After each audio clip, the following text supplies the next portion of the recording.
permis de conduire et donc je voulais vous donner 5 petits conseils pour réussir votre permis de conduire.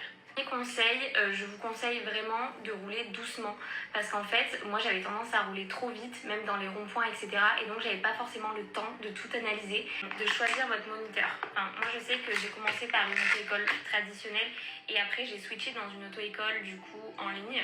Regardez les panneaux, c'est vrai que je ne regardais jamais les panneaux, mais vraiment jamais.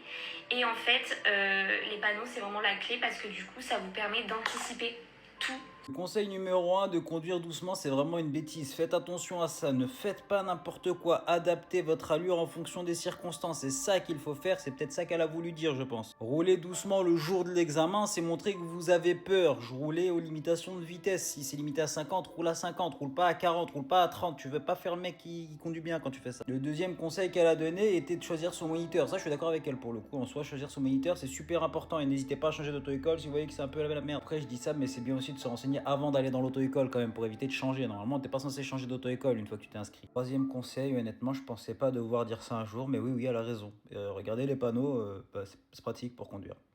Est-ce que j'ai besoin de détailler ce conseil-là? Pourquoi regarder les panneaux, c'est utile et tout? Non, bon, parce que ça existe depuis un moment, je crois, les panneaux.